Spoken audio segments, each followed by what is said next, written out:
বিভিন্ন শিক্ষা প্রতিষ্ঠান সহ বিভিন্ন জায়গায় তাদের একটি আধিপত্য বিস্তার করেছে। আমাদের মানব পাচার, মাদক পাচার সমস্ত কিছুতে রোহিঙ্গা জনগোষ্ঠী সংশ্লিষ্ট রয়েছে।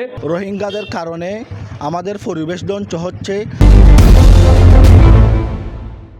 এই রোহিঙ্গা আসার পর থেকে শ্রমবাজার মূলত তাদের দখলে এবং বিভিন্ন ব্যবসা বাণিজ্য আমরা যতটুকু দেখেছি যে 2017 সালের রোহিঙ্গারা বিভিন্ন শিক্ষা প্রতিষ্ঠান সহ বিভিন্ন জায়গায় তাদের একটি আধিপত্য বিস্তার করেছে। পাশাপাশি রোহিঙ্গারা পাহাড় কেন্দ্রিক তাদের একটি সন্ত্রাসী গোষ্ঠীসহ তারা একটি বিশাল আকারের যেহেতু সংখ্যা তাদের, সেক্ষেত্রে অনেক কিছু তারা গড়ে তুলেছে এবং খুন, গুম, অপহরণ সহ বিভিন্ন ডাকাতি সহ তাদের মাধ্যমে মূলত সংগঠিত হচ্ছে। সেক্ষেত্রে আমাদের স্থানীয়রা সব কিছু মিলিয়ে আমরা অনেকটা ক্ষতিগ্রস্ত। ইদানিং সাম্প্রতিক সময়ে আমরা যেটি দেখেছি 1 লক্ষের অধিক ইতিমধ্যে রোহিঙ্গারা আমাদের বাংলাদেশে অনুপ্রবেশ করেছে। যেহেতু 17 সালে রোহিঙ্গা অনুপ্রবেশের পরে আমাদের বিভিন্ন সেক্টর যেমন শ্রমবাজার থেকে শুরু করে প্রত্যেকটা সেক্টরে কিন্তু রোহিঙ্গাদের আধিপত্য চলছে। সেখানে যদি নতুন করে আবারও রোহিঙ্গারা যেভাবে প্রবেশ করছে সেভাবে যদি প্রবেশ করতে থাকে তাহলে আমাদের স্থানীয়রা আরও অনেক কিছুর ক্ষতির সম্মুখীন হবে। এক কথাই আমাদের টেকনাফটা একটা অরাজকতার টেকনাফ হয়ে উঠবে বলে মনে করছি। প্রায় 12 লক্ষ রোহিঙ্গা আমাদের গাড়ির উপর চাপিয়ে বসে আছে। এরপরে 1,80,000 রোহিঙ্গা প্রত্যাবাসনের কথা থাকলেও নতুন করে প্রতিনিয়ত রোহিঙ্গা ঢুকতেছে এবং 1,30,000 বেশ কয়েকদিনের মধ্যে রোহিঙ্গা বাংলাদেশে অনুপ্রবেশ করেছে। রোহিঙ্গাদের কারণে আমাদের বিভিন্ন সমস্যা হচ্ছে। রোহিঙ্গাদের কারণে আমাদের পরিবেশ ধ্বংস হচ্ছে, আমাদের গাছগাছালি ধ্বংস হচ্ছে, বাজারের দ্রব্যমূল্য রোহিঙ্গাদের কারণে বেড়ে গেছে।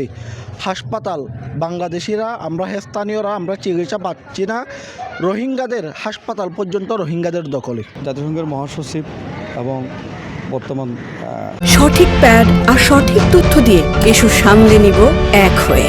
Mona Lisa sanitary napkin. অন্তর্বর্তীকালীন সরকারের প্রধান তারা রোহিঙ্গা ক্যাম্পে এসেই রোহিঙ্গাদের প্রত্যাবাসনের যে বিষয়গুলো উল্লেখ করেছিলেন এবং মিয়ানমারের বিমস্ট্রিক সম্মেলনের যে থাইল্যান্ডের যে বিমস্ট্রিক সম্মেলন হয়েছিল সেখানে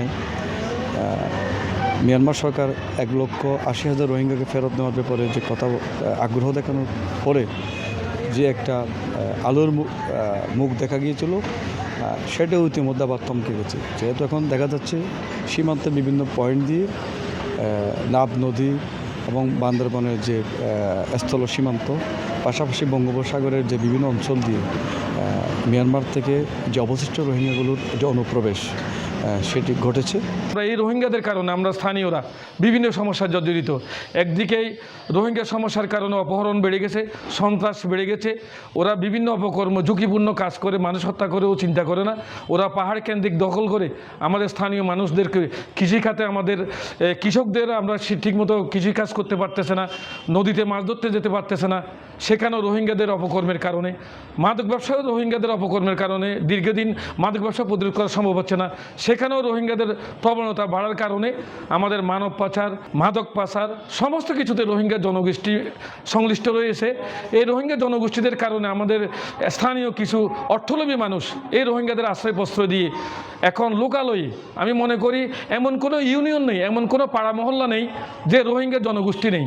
আমি যতটুকু তদন্ত করে আমরা দেখেছি এই বিগত কয়েক মাসের মধ্যে যেভাবে এই টেকনাফ পৌরসভায় আনাচে কানাচে যে ভাড়া বাসাগুলো রয়েছে প্রত্যেকটি ভাড়া বাসায় এমন কোনো ভাড়া বাসা নেই যে রোহিঙ্গা ফ্যামিলি নেই।